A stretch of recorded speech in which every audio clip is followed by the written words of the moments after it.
ஏன் ஆபீஸ்ல இருந்து வரேன். போய் சொல்லாதீங்க. நான் ஆபீஸ்க்கு போன் பண்ணேன். எப்போ போயிட்டுதா சொன்னாங்க. நீங்க எங்க போயிட்டு வர்றீங்கன்னு எனக்கு தெரியும். அது நான் நீங்க என்ன தப்பு பண்ணாலும் என்னால கண்டுபிடிக்க முடியும். என்ன பதிலே காணும். எனக்கு தெரியாம மறைக்கவா பாக்குறீங்க? மத்தியானம் சாப்பாட்டுக்கு வரல. கஸ்டமர்ஸ் கூட பேசுற மும்மரத்துல சாப்பாட்டையே மறந்துருப்பீங்க. கேட்டா சாப்பிட்டேன்னு டூப் அடிப்பீங்க. இப்படி எந்த பார்ட்டியோடயோ நேரம் போறதே தெரியாம பேசிட்டு இருந்துட்டு ஆபீஸ்ல இருந்து தான் வர்றேன்னு போய் சொல்றீங்க. ஏங்க இப்படி வேளைக்கு சாப்பிடாம கூட ஓடி ஓடி உழைக்கிறீங்களே, யாருக்காக? எல்லாம் உங்களுக்காக தான். ஆமா, பொண்ணுங்களா எங்க? சினிமாவுக்கு அனுப்பியிருக்கேன். ட்ரெஸ் பண்ணிக்கிட்டு நீங்க எப்ப வருவீங்கன்னு எவ்வளவு நேரமா காத்துட்டு இருக்கேன் தெரியுமா? ஓ, இன்னைக்கு நம்ம கல்யாண நாள்ல வந்தீங்களே, ஒரு முழம் பூவாவது ஆசையா வாங்கிட்டு வந்தீங்களா? சரி சரி, பூஜை ரூம்குள்ள போங்க.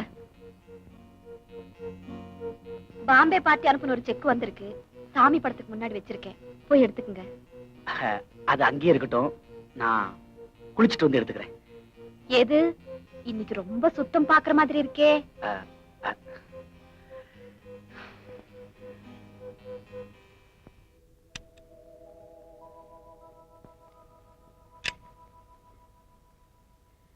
இப்ப குளிச்சாலும் இன்னொரு தடவை குளிச்சுதானே ஆகணும். நான் டயர்டா இருக்கேன். டயர்டா? ரிட்டையர்டா? இருக்கட்டும் இருக்கட்டும். நேரம் கெட்ட நேரத்துல எவ்வளையாவது பார்த்துட்டு மூடு வந்துடுச்சுன்னு ஓடி வருவீங்கல்ல, அப்ப பாத்துக்கிறேன்.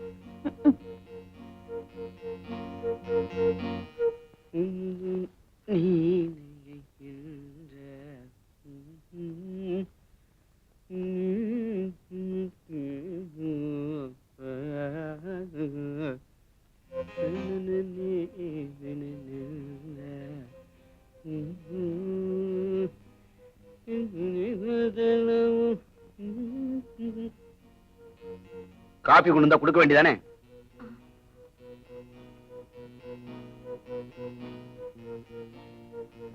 இதுவும் ஆறி போச்சு.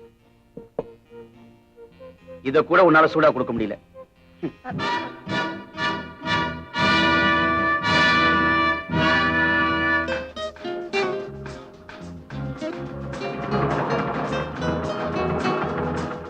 ஹலோ, எங்க போகணும்?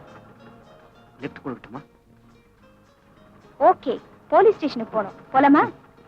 பி கேர்ஃபுல், கண்ணம் பழுத்துடும். டீசென்ட்டா ட்ரெஸ் பண்ணிட்டா போதாது, டீசென்ட்டா பிஹேவ் பண்ண கத்துக்குங்க.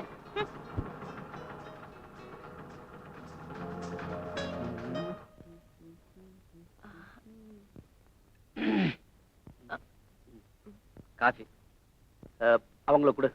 முதல்ல நீங்க சாப்பிடுங்க. நீதான் முதல்ல சாப்பிடணும். சார், யாரு வேணாலும் சாப்பிட்டு யாருக்கு வேணாலும் கொடுங்க. சுப்பையா, போட்டோகிராஃபர் வந்தாச்சா? இன்னும் வரலம்மா. இது என்ன ஆபீஸா அவர் மாமியார் விடா? இஷ்டத்துக்கு வராதே. நீங்க இடம் கொடுத்ததுனாலதான் பொறுப்பு இல்லாம நடக்கிறாங்க. வேலையில கொஞ்சம் கூட அக்கறை இல்ல. சரிதாம்மா, ரொம்ப நல்லா இருக்கு. இங்க வேலைக்கு வந்து முழுசா 3 மாசம் சம்பளம் கூட நீ வாங்கல. நீ என்ன மிரட்டுறியா? வரும்போது கிழிஞ்ச புடவையோட வந்திய, அத மறந்துட்டியா? யோ, ஏன் இப்படி தாறுமாறா பேசுற? என்னையா சொல்லிட்டா? என் செக்ரட்டரிங்க முறையில சொன்னா இது தப்பா? இது கூட சொல்லக்கூடாதுங்கிறியா? அதே பெரிய இடத்து தப்பு. சார், நீங்க கொஞ்சம் எந்திரிச்சுக்கிறங்க. நீங்க உட்காருங்க அம்மா. சம்பள தேதி எப்படி? 1ஆம் தேதி 5ஆம் தேதியா? கேமராவை உள்ள வச்சுக்கிறதா இல்ல வெளியே தெருவில் வச்சுக்கிறதா? நல்லா யோசனை பண்ணி சொல்லுங்க. நான் மாடிப்படிக்கு அடியிலேயே உட்கார்ந்து இருக்கிறேன். கொஞ்சம் கூட மரியாதை தெரியாத மனுஷன் இவரு. அவர் மரியாதை கொடுத்தா கொடுக்காட்டி என்ன? நான் உங்ககிட்ட பிரியமா இருக்கல. இந்த காபி சாப்பிடு.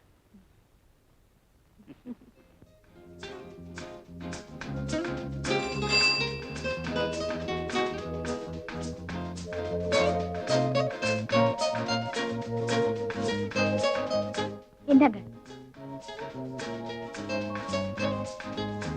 எதுக்கு? லவ் லெட்டரா தான் இருக்கும். இந்தாங்க. எதுக்கு? உங்களுக்கு சம்பளம். நானும் பாக்குறேன்.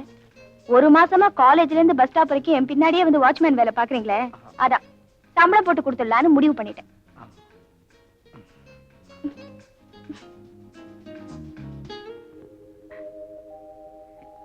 என்ன இன்னைக்கு பனிவிட ரொம்ப ஜாஸ்தியா இருக்கு? ஒண்ணும் இல்லைங்க, எவ்வளவுதான் ஃபேன் ஓடினாலும் காத்தே வர மாட்டேங்குது. அதுக்கு இப்ப என்ன செய்யணுங்கிற? ஒரு ஏசி வாங்கி கொடுங்க, நல்லா இருக்கும். நீ பக்கத்துல இருக்கிறதே எனக்கு ஏசில இருக்கிற மாதிரி தான் இருக்கு. ஆமா, நான் எதையாவது கேட்டேன்னா இப்படி எதையாவது சொல்லி மழுப்பிடுவீங்களே. உடனே முகத்தை உம்முன்னு வச்சுக்கிட்டு வெகு பண்ணிடாது. நாளைக்கே வாங்கி தரேன். ஐயோ,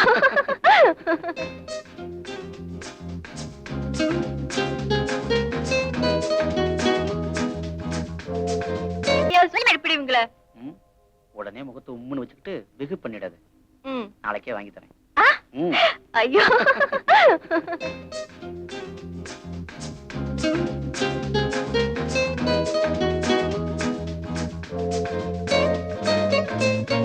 மிஸ்டர், உங்களுக்கு எத்தனை தடவை சொல்றது, ஒரு பொண்ணை எப்படி ஃபாலோ பண்றது தப்புன்னு உங்களுக்கு தெரியாது?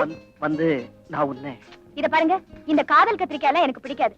உண்மையிலேயே நீங்க என்ன விரும்பினா உங்க வீட்டு பெரியவங்களோட எங்க வீட்டுக்கு வந்து முறைப்படி பேசுங்க.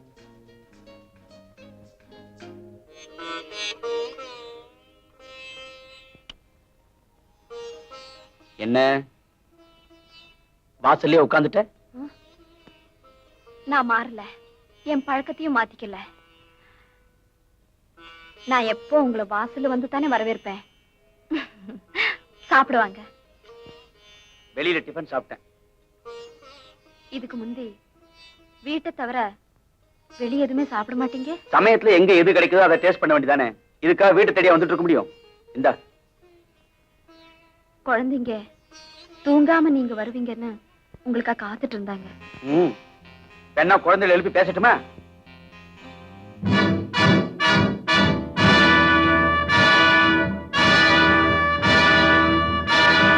சார், இவர் என் ஃப்ரெண்டு. உட்காருங்க. சினிமா ஆசையில சின்ன வயசுல சென்னைக்கு வந்தவர். அதை நினைச்சு ஏங்கி ஏங்கி இழைச்சிட்டாரு. கலை வளரணுங்கிற கவலையில தலைதான் வழுக்காயிருச்சு. ஆனா இப்ப ஒரு ஏற்பாடோட வந்திருக்கிறார். படம் எடுக்க போறார். ஆமா, படம் எடுக்கிறதுன்னா நிறைய பணம் செலவாகுமே. எங்க தாத்தா ஒருத்தர் இருக்கார். அவர் இப்பவும் அப்போன்னு ரொம்ப சீரியஸா இழுத்துக்கிட்டு இருக்கார். அவர் மண்டே போட்ட உடனே படப்பிடிப்ப ஆரம்பிச்சிடலாம். ஏன் தாத்தா தடையா இருக்கார? இல்லையே, அவர் போயிட்டாருன்னா வீட்டை வித்து வர 50,000த்துல 5,000 அடி ஷூட் பண்ணிடலாம். 50,000த்துல 5,000 அடி எடுக்க முடியுமா? நீங்க ஒண்ணு, அவன் வாயாலேயே படம் எடுத்துக்கிட்டு இருக்கானுங்க. பாண்டி பஜார்ல வந்து பாருங்க. காலையில 6 மணிக்கு பேச ஆரம்பிச்சாங்கன்னா இருட்டுறதுக்குள்ள ஏரியா விக்கிற அளவுக்கு பேசிடுறானுங்க. பாருங்க, இந்த தொழில தோத்தவன் வேற எந்த தொழிலுக்கும் லாயக்கு இல்ல. வேற எந்த தொழில தோத்துட்டாலும் சினிமா படம் எடுத்து சம்பாதிச்சிடலாம். அதுக்கு வேற ஒண்ணும் தேவையில்லைங்க. கையில பையி, வாய் நிறைய பொய், 4 புதுமுகத்தை வச்சு 30 நாள்ல படத்தை எடுத்து முடிச்சிடலாம். படத்தோட பேரு மச்சினிகள் ஜாக்கிரதை. ஓஹோ. இவர் வாழ்க்கையில நடந்த கதை. இவர் மச்சினியோட கண்ணீர் கதை. இவர் மச்சினி கயவன் ஒருவனால் கெடுக்கப்பட்டார். அதை வெளியில சொன்னா அக்கா வாழ்க்கைக்கு ஆபத்து வந்துடும். சொல்லலைன்னா 10 மாசத்துல வெளியே தெரிஞ்சிடும். அந்த கயவன் வேற யாரும் இல்ல, இதோ எதிர்த்தாப்புல உட்கார்ந்து இருக்காரு காதல் மன்னன், இவர் தான். அதுக்கு பிராய்ச்சித்தமா தான் இந்த படத்தை எடுக்கிறார். அதில் இவருக்கும் பங்குண்டு. என்ன மிஸ்டர் மதன், நீங்களுமா? அவர் பண்ண லீலைகள் எனக்கு பங்கு இல்லைங்க. அவர் எடுக்க போற படத்துல பங்குண்டு. ஓஹோ. ஆமா, கிளைமேக்ஸ் என்ன வச்சிருக்கீங்க? ரிலீஸ் அன்னைக்கு தியேட்டர்ல தெரியும். ரிலீஸ் ஆனா தானே தெரியும். எப்படியும் சிரமப்பட்டு கொண்டாந்துருவார். நீங்க எடுக்க போற படத்துக்கு நான் என்ன உதவி செய்யணும்? உங்க கம்பெனியில விளம்பரத்துக்கு வர்ற பொண்ணுங்கள்ல அழகான பொண்ணோட போட்டோ ஒண்ணு கதாநாயகிய நடிக்க வேணும். ஒரு தெலுங்கு பொண்ணு, தமிழ் சுத்தமா வராது. பரவாயில்லைங்க, நாங்க டப் பண்ணிக்கிறோம். டான்ஸ் கொஞ்சம் கூட தெரியாது. பரவாயில்ல, டான்சர் ஆட சொல்லி கால் எடுத்துக்கிட்டு அந்த அம்மா மூஞ்சி எடுத்து நாங்க ஒட்ட வச்சுக்கிறோம். இந்த சோக சீன்லாம் சுத்தமா வராது. தேவையில்லை, நாங்க சிம்பாலிக் ஷாட் போட்டுக்கிறோம் சார். அவங்க வீட்டுல வளர்க்குற நாய் அழுகுது, குதிரை அழுகுது, கண்ணுக்குட்டி அழுகுதுன்னு. இந்த பாருங்க, எதுவுமே தெரியாம இருந்தா தான் தமிழ் மார்க்கெட்ல ஓஹோன்னு வர முடியும். அப்படின்னா இந்தாங்க, சுகுணஸ்ரீன்னு பேரு. பரவாயில்லைங்க, அட்ரஸ் முன்னாடி எழுதியிருக்கு. இந்த பொண்ணே உங்க படத்துக்கு போட்டுங்க. இந்த போட்டோல இருக்கிற பொண்ணே நமக்கு போதும். என்ன மிளகா பச்சி மாதிரி மூஞ்சி உம்முன்னு வச்சுக்கிட்டு இருக்க? என்ன கோபம்? பின்ன என்னவா, நான் உங்க மூலமா விளம்பரமான பெரிய ஆள் ஆகலாம் நம்பிதானே வந்தேன். உங்க வீட்டுல கூட இவ்வளவு செலவு இருக்காது. நான் எவ்வளவு செஞ்சுக்கேன். நான் இல்லேன்னு சொல்லியே. அவங்க எடுக்க போற படத்துக்கு புதுமுகம் வேணும்னு கேட்டப்போ என்னையே ரெக்கமெண்ட் பண்ணல, வேற எவ போட்டோவையோ கொடுத்தீங்களே. என் எதிர்காலத்தை இருட்டுல பட பாக்காதீங்க. இருட்டுல தான் எதிர்காலமே உருவாகுது. என்னது? விளக்கெல்லாம் போட்டு எடுக்கிற சினிமாவை இருட்டுல தானே காட்டுறாங்க. அதைத்தான் சொன்னேன். வந்த பார்ட்டியை பார்த்தா முழுசா படம் எடுக்கிற மாதிரி தெரியல. பாதி பட ஹீரோயின்னா பேர் கட்டிடும். அதனால நல்ல பார்ட்டியா வந்தா நானே ரெக்கமெண்ட் பண்றேன். இந்த பாரு, ராங் நம்பர் டயல் பண்ண மாதிரி ராங் பார்ட்டி கிட்ட மாட்டிக்க கூடாது. நீங்க வந்து நெருக்கமா பழகுனதுக்கு நான் இந்நேரம் முன்னுக்கு வந்திருக்கணும். முன்னுக்கு வருது நம்ம கையிலேயே இருக்கு. அதிர்ஷ்டம் வரணும். நீங்க மனசு வைக்கல, அதான். நான் உன் மேல எவ்வளவு ஆசை வச்சிருக்கேன் தெரியுமா? அந்த ஆசையே சில சமயம் பொறாமையா மாறுது. நீ ஒண்ணும் கவலைப்படாத. உன்னை சினிமாவுல பெரிய ஹீரோயினா ஓஹோன்னு வரவழைக்கிறதுக்கு நான் ஏற்பாடு பண்றேன். அது வரைக்கும் ஒரு வீடு எடுத்து கொடுத்து எல்லா வசதியும் நான் பண்ணி தரேன். எப்ப இருந்து? எப்ப இருந்தா? இப்ப இருந்து.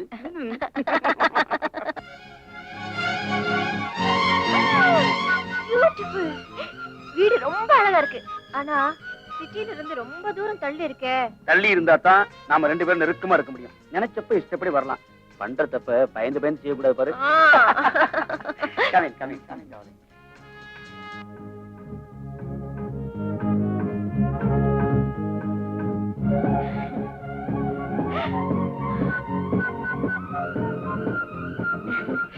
Beautiful, marvellous. உள்ள கூட ரொம்ப அழகா இருக்கே. That's my selection. வெளியில மட்டும் பார்த்து மயங்க மாட்டேன். வீட்ல யாரும் கண்டுபிடிக்க கூடாதுன்னு தானே தூரத்துல வீடு எடுத்து கொடுத்துட்டீங்க? டார்லிங், வீடுன்னு சொல்லாத. பங்களா. உனக்காக மாசம் 2000 ரூபாய் கொடுத்து வாடகைக்கு எடுத்துருக்கேன். என் முத சம்சார வீட்டை பாத்துருக்கியா? இந்த பங்களால ஒரு ரூம் சைஸ் கூட இருக்காது. டார்லிங், 3 பொண்ணை பெத்தவன். அதுகளுக்கெல்லாம் செய்யாம உனக்கு மட்டும் ஏன் செய்யறேன்? உன் மேல எனக்கு இருக்கிற ஆசை. வா உள்ள போலாம்.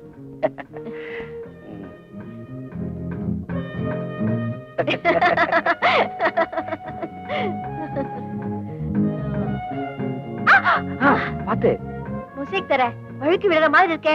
உன் உடம்பு மாதிரி. அதான் நான் வழுக்கி விழுந்திருக்கேனே. இப்ப நான் உன ஒரு இடத்துக்கு கூட்டு போறேன். அது என்ன இடம் நீ சொல்லணும். எங்க நட. படி 1 ஸ்டெப் அப். பாத்து. இப்ப நாம எந்த ரூமுக்குள்ள வந்திருக்கோம் சொல்லு பாக்கலாம். டிராயிங் ரூம் இல்ல. கிச்சன் ரூம் இல்ல. பூஜை ரூம். பூஜா ரூமா? ஆஃப் கோர்ஸ், ஒரு வகையில இதுவும் பூஜா ரூம் தான். கஜபுஜாக்ஸ் ரூம். கஜபுஜாக்ஸ் ரூமா? அப்படினா அடினா பெட்ரூம்.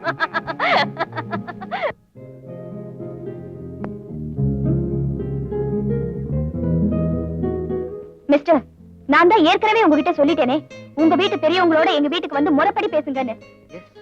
அது விஷயமா சொல்லத்தான் வந்தேன். நான் இன்னைக்கு படிப்பு முடிஞ்சு ஊருக்கு போறேன். வேலை கிடைச்ச அப்புறம் பெரியவங்க அனுமதியோட வந்து உன்னை பெண் கேட்கிறேன். உங்ககிட்ட ஒரு ரிக்வெஸ்ட். அது வரைக்கும் அவசரப்பட்டு வேற யார்கிட்டையும் கழுத்தறிட்டாம எனக்காக காத்துக்கிட்டு இருப்பியா?